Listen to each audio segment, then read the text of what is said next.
මේ අපි ඉස්රායල් අද යනවා සවන් ඒජන්සියෙන් තමයි අපි යන්නේ. අපිට මේ ගමන යන්න මාස 3කට වගේ කෙටි කාලෙකින් යන්න හම්බුණා.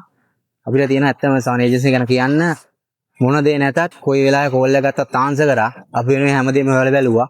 අනිවාර්යෙන් අශෝක සර්ට අනිවාර්යෙන් ස්තුති කරන්න ඕනේ. අපි මේ ගමන යවුවට අපිට ඒ වගේම අපේ සජීව සර් මේ අපිට මාර සහයෝගයක් දැක්වුවා. අපේ ස්ටාෆ් ඒ විදිහටම අපිට මාර සහයෝගයක් දක්වලා අපි මේ තත්ත්වයට යවුවා. මේ සවන් ඒජන්සි එක ගැන ඇත්තටම රෙකමන්ඩ් කරන්න පුළුවන් ඒජන්සියක් මට නම්. මේ ගමන යන්න මට සාමාන්‍යයෙන් මාස 3ක් වගේ කාලයක් තමයි. මාස 3කට කලින් යන්න තිබුණා මේ ප්‍රශ්න තිබුණ නැත්නම් ගෝලීය ප්‍රශ්නයක් තිබුණ නැත්නම් මාස 3කට කලින් යන්න තිබුණා මට. මං කියන්නේ ඉස්සරහට එන කට්ටියටත් මාර දෙයක් කරගන්න ගමනක් යන්න පුළුවන් ඒජන්සියක් තමයි මේක. එන්න ඇවිල්ලා බලන්න.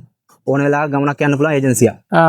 සවන් ඒජන්සිය මම ඊශ්‍රායල් යන්න මාස 3ක වගේ කෙටි කාලයකට මගේ විදේශගමන් බලපත්‍රය දීලා ඒ අදාළ ටෙස්ට් වලින් පාස් වෙලා ඒකේ අපේ සවන් ඒජන්සියේ අශෝක සර්, රජු සර් ඇතුළු අනිත් මේ ඔෆිස් එකේ කාර්ය මණ්ඩලය ඇතුළු සියලුම දෙනාගේ සහයෝගයෙන් ඉතාම කෙටි කාලෙකින් ඊශ්‍රායල් බලා නියමාකාරයෙන් පුහුණුවක් ලැබලා අපි නැවත රට යනවා මේ රැකියාවක් කරන්න. ඒ වගේම මම අපේ අනිත් සහෝදරයන්ගෙන් ඉල්ලා හිටිනවා නැවත සවන් ඒජන්සියට ඇවිල්ලා ඒ ලියකියලි බාර දීලා ඉතාම ඉක්මනින් සාන්දාරයේ මුදලකට මේ විදේශගත වීමට අවස්ථාව සලසා ගන්න එක මම මේ සියලුම සහෝදරයන්ගෙන් ඉල්ලා හිටිනවා. ඇත්තටම මම ආවේ සවන් ඒජන්සියෙන් මාස 3ක වගේ කාලයක් ඇතුළත ඇත්තටම යන්න පුළුවන් වුණා. ඇත්තටම මම කියන්නේ ඔයගොල්ලන්ටත් පුළුවන් නම් ඉක්මනට මේ සවන් ඒජන්සියට එන්න.